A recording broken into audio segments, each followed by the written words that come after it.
Natural selection is the process whereby organisms better adapted to their environment tend to survive and produce more offspring. The theory of its actions were first fully expounded by Charles Darwin and is now believed to be the main process that brings about evolution. But let's be honest, nobody cares about that. That is very confusing, so let's make it visual. There's a villager and a zombie here. Now when we open this gate, the zombie will see the villager and attempt to kill it. But there are two things. The zombie is not a zombie and the villager is not a villager.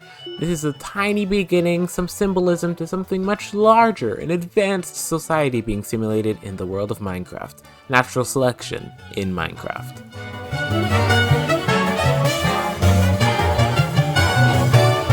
Hold on. This is a very twisted version of symbolism, frankly, because my experiment with villagers and zombies went south fast. And I quite literally gave up on this entire concept and wanted to quit YouTube. But while scrolling through Crafty Masterman's video suggestion channel, because the one on my server is ridiculous, you should join by the way, I saw this, and this, and this, and this. People keep asking Crafty to make a frog, so why don't I be the labster that I am and steal his content? But I don't just want to make a frog in Minecraft. I want to make Tetris in Minecraft, but unfortunately my brain and endurance is way too small for that, so instead I'll make multiple frogs in Minecraft and use them to simulate natural selection. Frogs. Trying this was a really bad idea because it just took so long. But now that the actual models and abilities, yeah, the amphibians have abilities. Now that the models and abilities are complete, I can now showcase my scientific, ecological, botanical, I don't even think that's the right word at all. I can showcase this achievement to you, assuming that anyone is watching. Hello? Anyone there? Oh, I'm just talking to myself now, I'm not crazy at all, I promise. And then become one step closer to appeasing Senor Frog, aka Tattoo. Cause Crafty was too bad to do it himself. The end is in sight. Until I have to edit this, then I'll just pretend the end doesn't exist. Let's please destroy the dimension.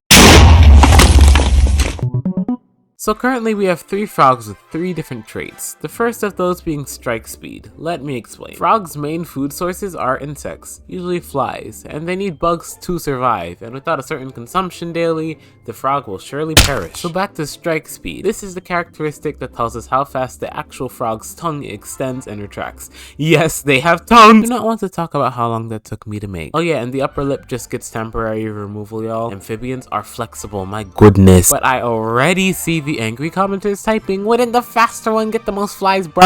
Okay, listen up, children. I am not that stupid. One would hope I'm not that stupid, at least, seeing that I made a really intense arcade game in Minecraft with only redstone. In school, if someone calls me dumb, I bring up Pac-Man. At home, if someone calls me dumb, I bring up Pac-Man. On the streets, if someone calls me dumb, I bring up Pac-Man. So they follow me home to see the computer that I built Pac-Man on, which happens to be a really bad computer at the time, but now is actually a really very good computer, and they'll probably take it away from me, rob me, then run away. Maybe I should stop bringing up Pac-Man. The other 2 traits will balance out the spectrum of power between these frogs. Then we can see who will be the best frog. I said frog at least 15 times in this clip and I hate everything about it. So now let's actually see the frogs in action. I still regret my decision about frogs. This took way too many hours, but it does look incredibly hardcore. So wiry and technician-y, I love it. Say hi to our frogs. Say hi to our frog meters. Say hi to our flies. Yes, this is a fly. Redstone has to do what redstone has to do. And these are the undersides of our frog. You waited for me to go there.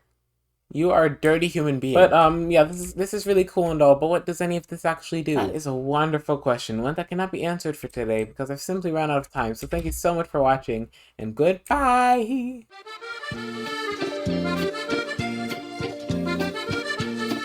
The sad thing is that some of my videos do end that abruptly. It's kind of ridiculous. Welcome back to France. Here we have a spectacular arrangement of French frog going from the green French frog to the blue French frog to the brown French frog. Bonjour, bonjour. Only the real ones know. Flappy Bird flashbacks be like. Anyway, now that I'm closer than 5 feet away from my mic, I think we should begin with the actual simulations. What a simulation is in this case is the frog attempting to reach a fly, which will momentarily and randomly appear in this position right here. The light being on represents a fly being there, and when it's off, that means the fly has either gone away or the frog has eaten it. Our lovely French frog. Surprise cinematic.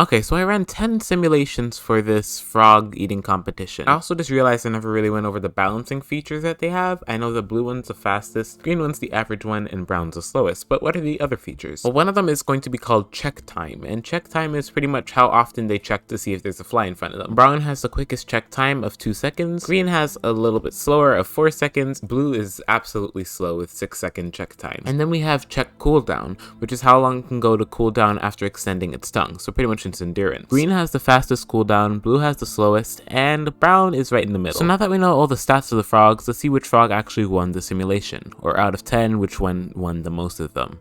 Pretty complicated math, yes, I'm aware. And while I was doing that horrifying voice line, we can see that green won the first simulation. Sim 2. This next simulation, blue won by literally a few redstone ticks. I don't know how it came this close, but it did. And that shows that strike speed is a very relevant feature in this competition. Sim 3, 4, and 5, because I don't have time to play all of them separately. I definitely included Sim 6. Anyway, you can see the results here, and I'm currently just talking to fill up time so you don't just hear the really depressing sad music in the background. And I will continue to talk until the simulation is done, which by the way, I have no idea. 7, 8, 9, and 10. Blue won Sim 7 by a landslide. For the 8th simulation, it was very close between blue and brown, but blue did take the last point. On Sim 9, it was close again, but blue also took the last point. Pretty funny. You know, I was actually in a voice chat when we were doing this long story. I don't think you want to hear it. And now for the final simulation, Sim 10. And yes, I'm going to let you wait for the results. No sneaky peekies. First point went to green, then blue, green, brown again, blue again. There's one more point to give out, and the last point goes to brown, who won the final sim, making blue technically, based on our experiment, the best frog. But as you can see, it is pretty level, and we only did 10 simulations. RNG is a factor in this. There are a lot of randomizers in the system, so if we did a lot more simulations, I'm sure we'd come out with a different result. But unfortunately, I don't have time to do 50 million simulations, so instead, I will actually end the video here. Thank you so much for watching this video. It took way too long. Goodbye!